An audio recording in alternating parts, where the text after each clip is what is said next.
Hello बच्चों, आज हम करेंगे क्लास 10th का जो 6th लेसन है जैव प्रक्रम। उसमें कल अपने ने पढ़ा था हृदय और उसकी संरचना।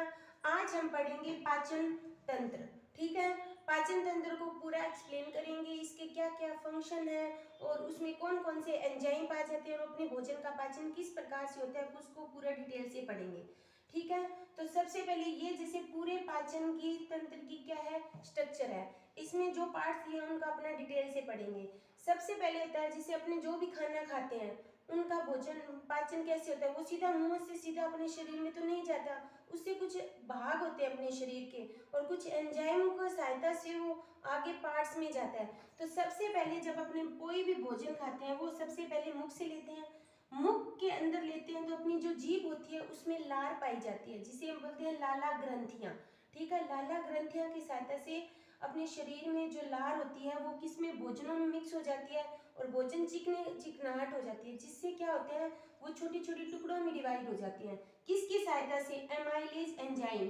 क्या पाया जाता है इसमें? एमाइलेज एंजाइम पाया जाता है, जिसकी सहायता से जो भोजन है वो छोटे छोटे टुकड़ों में डिवाइड हो जाता है। उस टुकड़ों की सहायता से वो किस में आ जाता है? ग्रशिका, जिसे ग्रास नली भी बोलते हैं, वो ग्रास नली से होकर किस में आ जाता है? ये क्या है अपना अमाशय। ठीक है, अमाशय में वो क्या आ जाता है? भोजन। यहाँ पे अमाशय में भोजन आ जाएगा। अमाशय में भोजन आने के बाद वो क्या करता है? वो छोटी छोटी जो टुकड़ों में होता है वो अमाशय के आने के बाद वो किस में आ जाता है? शुद्रात्र में। ये जो नली है यहाँ से होकर इस शुद्रात्र में आ जाएगा और शुद्रात्र में आने के बाद क्या होता है? भोजन का पूर्ण पाचन होता है। सीधा अमाशय में पेट में भोजन का पाचन नहीं होता। कोई कहता है कि भोजन का पाचन है वो पेट में होता है, पेट मतलब अमाशय। अमाशय में भोजन का पाचन नहीं होता। भोजन का पूर्ण पाचन किस में होता है? शुद्रात्र में। अमाशय में पाचन होता है लेकिन थोड़े थोड़े भागों में। ठीक है, तो वो शुद्रात्र में, जिसे अपने क्या बोलते हैं? शुद्रात्र को छोटी आंत भी बोलते हैं। ठीक है, यानी छोटी आंत में भोजन का पूर्ण पाचन होता है। छोटे ऑब्जेक्टिव टाइप में क्वेश्चन आता है कि अपने शरीर में भोजन का पूर्ण पाचन कहाँ पे होता है? अमाशय, छोटी आंत में होता है। ठीक है, शुद्रात्र में भोजन का पाचन हो जाएगा पूर्ण पाचन। ठीक है, जो अपने को भोजन अपने शरीर के लिए यूजफुल होगा तो वो तो अमाशय शुद्रात्र में रहेगा। ठीक है, और जो पाचन बिना हुआ भोजन का पाचन, बिना भोजन जो बिना पचा हुआ भोजन है वो किस में आ जाएगा? यहाँ से ये शुद्रात्र, इसमें ये नली है, इससे होकर वो किस में आ जाएगा? विद्रात्र में, वर्धांत्र, जिसे वो अपने क्या बोलते हैं? बड़ी आंत। ठीक है, बड़ी आंत में आने के बाद वो किससे? गुदा की सहायता से अपने शरीर से बाहर निकल जाएगा। कौन सा भोजन? अवशिष्ट भोजन, जिसका अपने शरीर में यूज नहीं होता।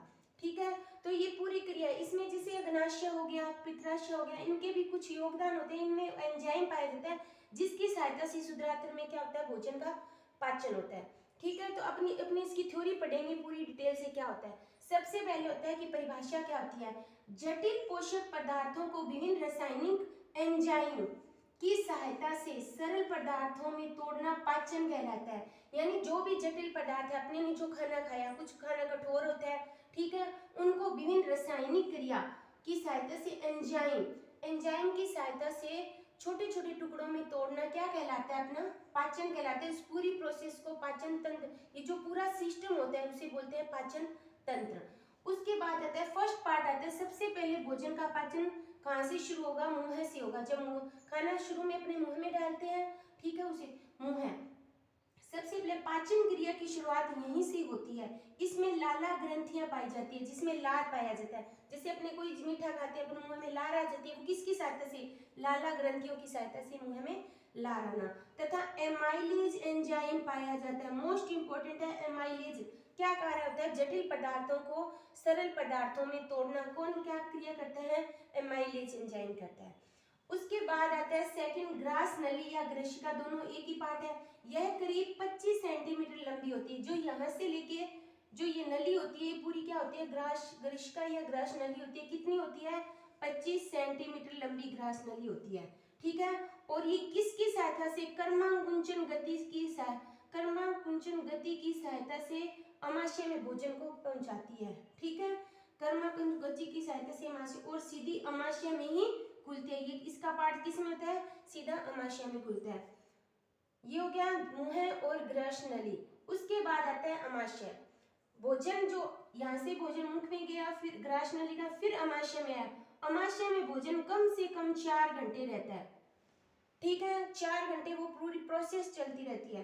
अमाशय में भोजन 4 घंटे तक अमाशय में रहता है। अमाशय में उपस्थित जठर ग्रंथियां, जो जठर ग्रंथियां होती है वो पाचन का कार्य प्रारंभ कर देती है, ठीक है। पूर्ण पाचन शुद्रात्र में होगा, छोटी आंत में, लेकिन कार्य प्रारंभ कहाँ से होता है? अमाशय से होता है। कार्य प्रारंभ कर देती है। और पेप्सिन एंजाइम, कौन सा एंजाइम पाया जाता है? पेप्सिन एंजाइम पाया जाता है, ठीक है। यानी जो मुंह में होता है, अपनी जो जीभ होती है, उसमें कौन सा एंजाइम पाया जाता है? Amylase enzyme. उसी प्रकार अमाशय में कौन सा एंजाइम पाया जाता है? पेप्सिन एंजाइम पाया जाता है। तथा इसमें जो अपना पेट है अमाशय, उसमें एक अम्ल पाया जाता है जिसे बोलते हैं हाइड्रोक्लोरिक अम्ल, जिसे अपने बोलते हैं HCl, ठीक है। जैसे कई बार आपने सुना है कि अपने जैसे कोई तली हुई चीज या कुछ ऐसी चीज जैसे ज्यादा मिर्ची वाली खाते हो तो अपने शरीर में एसिडिटी हो जाती है। एसिडिटी क्यों होती है? क्योंकि अपने पेट में पहले से ही HCl पाया जाता है और अपने में इसकी और मात्रा HCl की ले लेते हैं, ठीक है।